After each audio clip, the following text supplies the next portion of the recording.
counting. You would think counting would be the easiest part of this.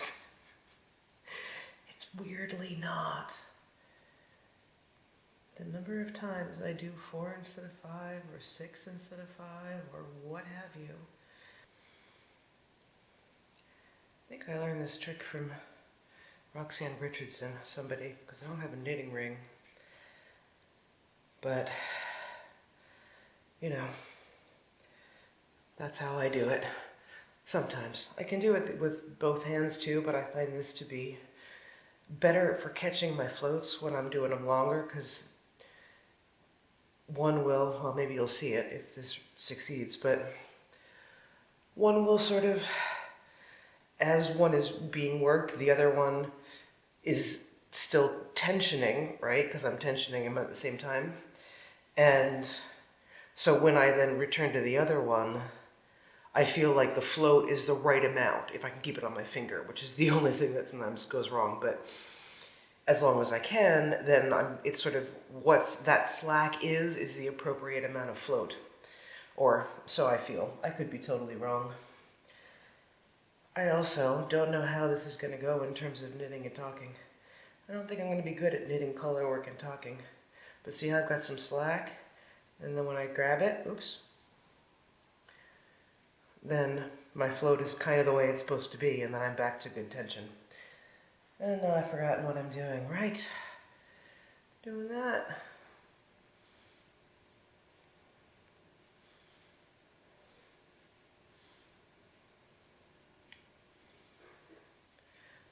I do knit it inside out because I don't have confidence in my tension yet. Just, you know, that's how it goes. You learn, you either get good at it or you don't.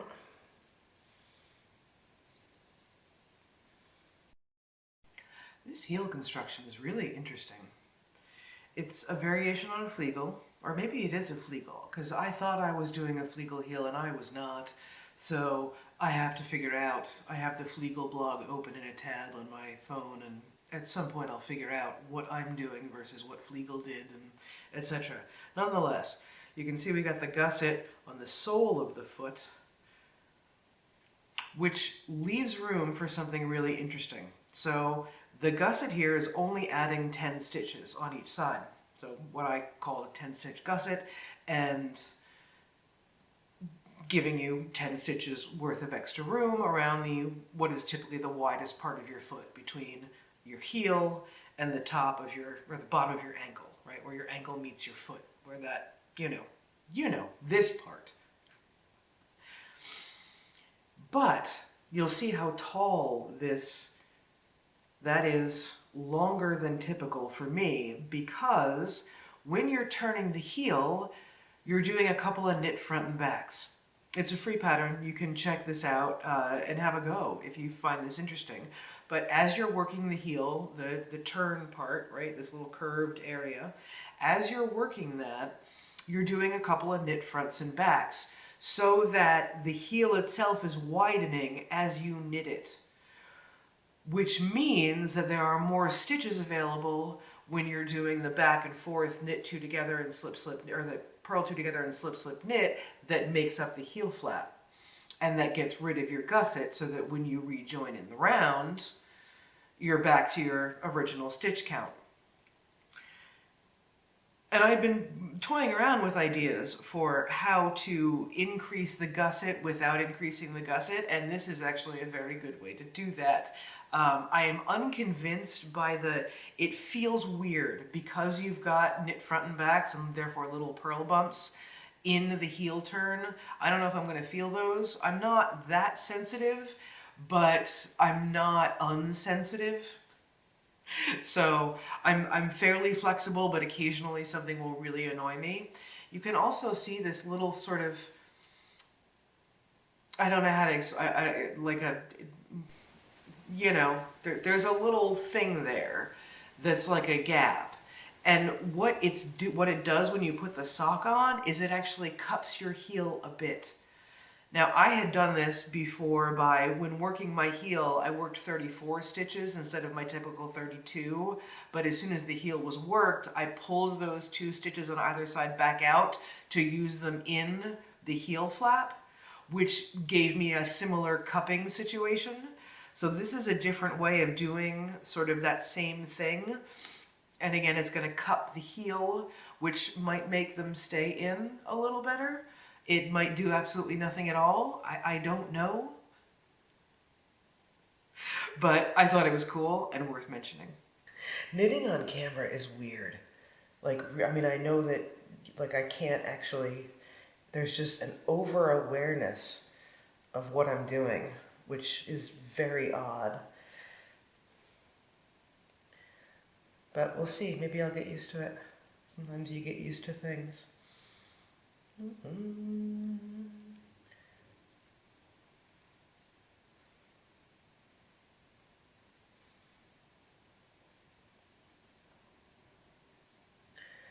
you don't get used to it.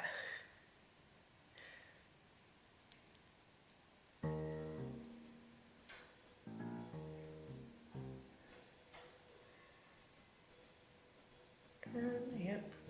I always check the halfway point to make sure my middle is my middle. Because it isn't always. And that way I only have to go back like a handful of stitches. But usually designs are symmetrical, so it's easy to check. What am I doing? Being weird. Get out of my way.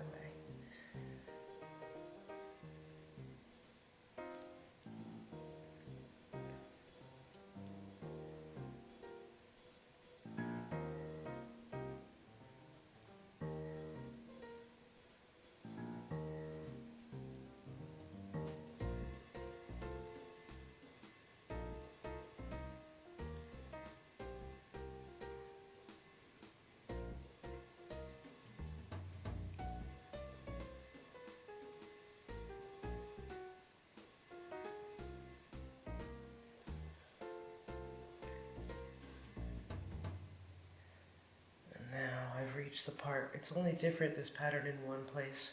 It's a free pattern. It's called the Emperor's Bride Socks. Or something else. It's got a different name on Ravelry, but on the printout it's the Emperor's Bride Socks. And there are only 4 rows where the jog would be obvious, so they made it different. And I put dots next to them so that I'll remember as I'm working them, and I'm at my first dot. But I've already forgotten what I'm doing, right? And it's slower going than regular old knitting. But it's kind of worth it, because you end up with A, a seriously warm pair of socks, and B, they're pretty.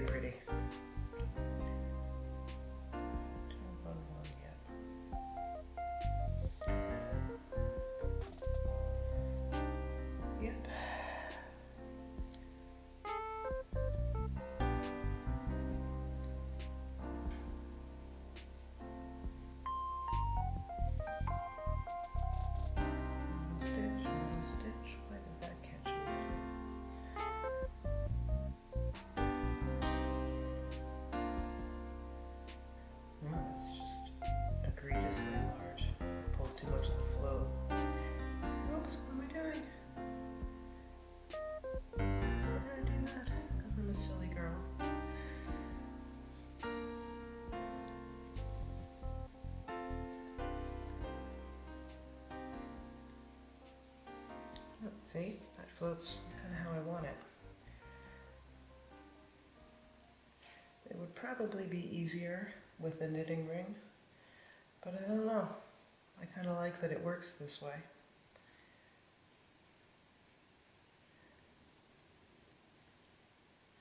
Oh wait, this is different. 9, 1, 2, 3, 1, 1.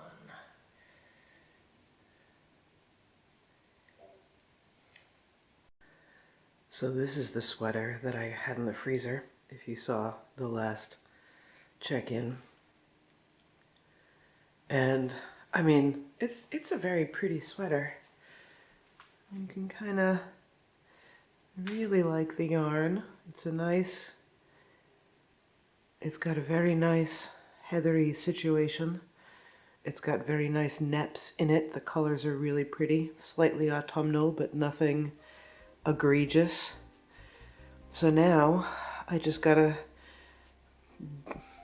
make the time to rip it apart so I can make something else.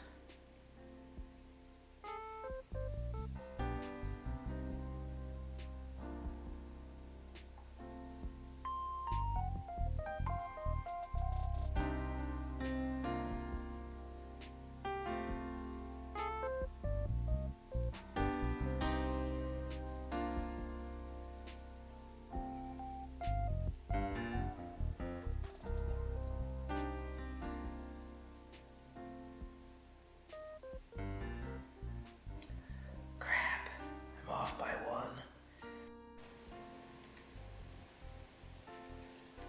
The thrift gods, as they say, were smiling upon me today, which is a Kathleen Illustrated thing. If you don't watch her channel and you like thrifting at all, go check her out. She's awesome.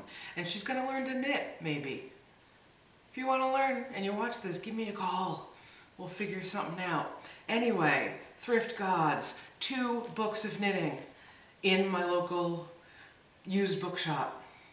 Folk Socks by Nancy Bush, The History and Techniques of Hand-Knitted Footwear, and Knitting Pattern Essentials, Adapting and Drafting Knitwear Patterns for Great Knitwear by Sally Melville. And these 2 books are freaking awesome. So I don't know about you, but when I am checking out, whether it's fiction or knitting or any kind of a book, I randomly open to a page, and if that page intrigues me, if there's a line on it or whatever, then I'll probably randomly open to a second page.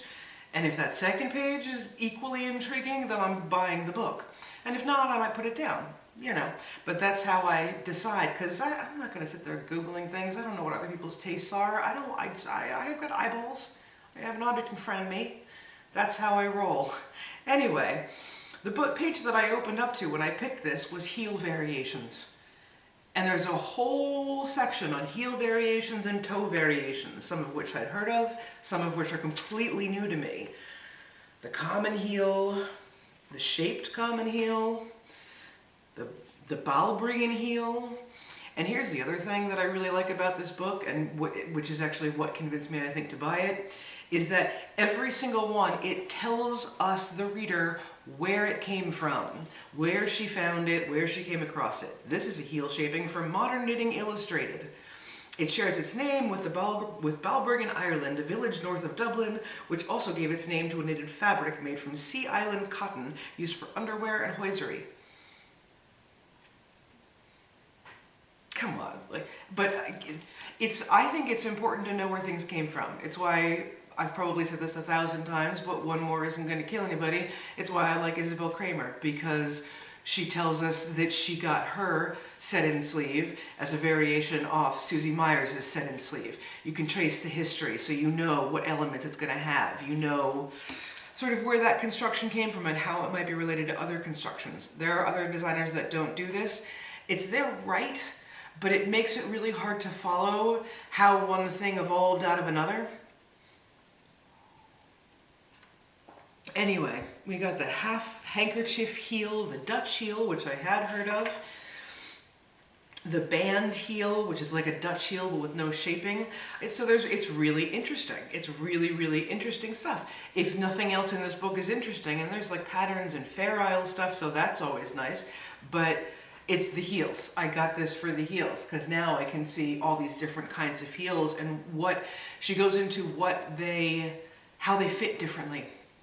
So if the heel you usually do doesn't fit right, like the ones I'm wearing now, which are my colourwork socks that I cast off and put directly on my feet because it's my birthday, and I wanted my new socks on my feet, so they are.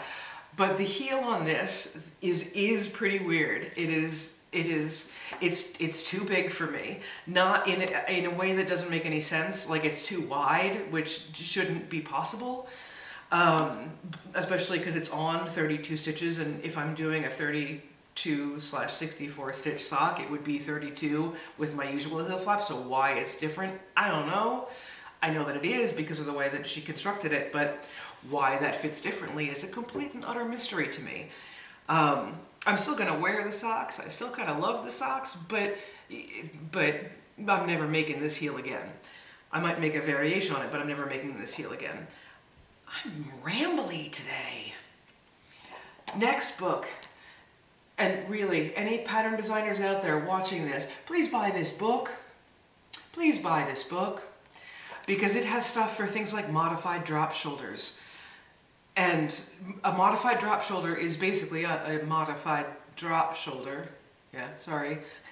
But it's more flattering on everybody. There's just that much less fabric in the body, but you're still getting the drop shoulder shape. It's sort of like, it's almost like a set-in drop shoulder, which makes complete sense. So you still get that ease, the boxiness, but not 18 miles of fabric, especially if you're not a toothpick. If you're a toothpick, you can wear 18 miles of fabric, but the rest of us want balance.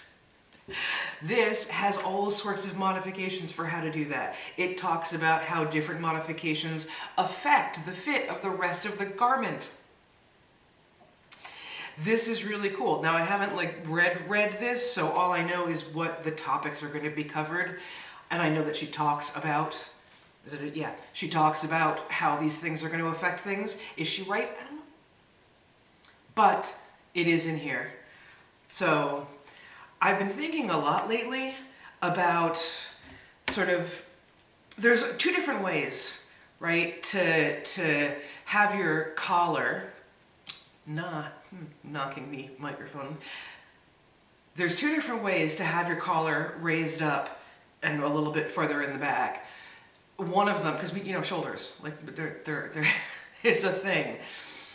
And yes, you can do short row shaping, which will push the collar front, but I think the better way is to do short row shaping on either side, because it's doing the exact same thing. It's bringing the front of the collar up, which in turn brings the back of the collar down, but it's doing it in a way that only affects the area of the body that it's affecting. It's short rows on either side of the neckline. And every garment that I have that has this is perfect. And the garments that I have that have short row shaping, they're fine, but they're not perfect. Now, this is a body type thing. Maybe your mileage may vary. I don't know. But I think that's one of those things that might be body independent. Chime in the comments if you have an opinion, if you've done garments with short row shaping in the front to change where the neckline sits, or really any time that you do short row shaping on either side of a collar. Let us know in the comments. The Moriarty vest, I think, had that. I can't remember which other garments I've used have done that, but I think it's the way forward. What do you think? Anyway, this looks like a really cool resource to delve into more options, because there's always stuff. Here's my other rant. It's my birthday. I'm allowed to rant a little bit. I was watching a podcast recently, and a new knitter was talking about the second sweater that they have just finished, ever, of all time. They're both the same sweater, so this person has knit one sweater twice, and is now going to start designing sweaters. And it really, really, really made me angry, because somehow there is this new idea that, anybody can be a pattern designer, but not anybody can be a good pattern designer. And while, on one hand, I absolutely would like the world to be open to designers, and for anyone to be able to achieve this, if that's your dream, to be able to achieve that, that's great. Yeah, I love that it's not gatekeeping. I love there's positive things there, but too many people think that you don't have to have a skill set in order to do that. One of the most popular designers now, when she was starting out on her earliest podcast, she was like, I've never made this construction before, but I'm working on a pattern release for it. No, just no. Like, please, just no. So, there shouldn't, I think, I have to figure out how can I have like can somebody clone me for a while so I can get like 50 extra hours in a week so I think there's room in the designing, or in the community, for things that are elements of sweaters without the whole sweater.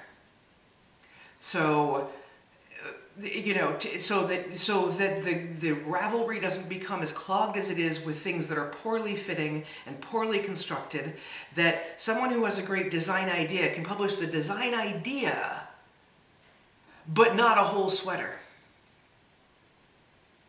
And then we can have both. Someone can get paid for their creativity, but if they don't have yet the skill set, if they don't have the in-depth, there is a lot of knowledge to knitting sweaters. Like a lot to knitting out to designing a really good one. So, oh, that's my dream. That's my birthday wish. If you're out there, make it come true.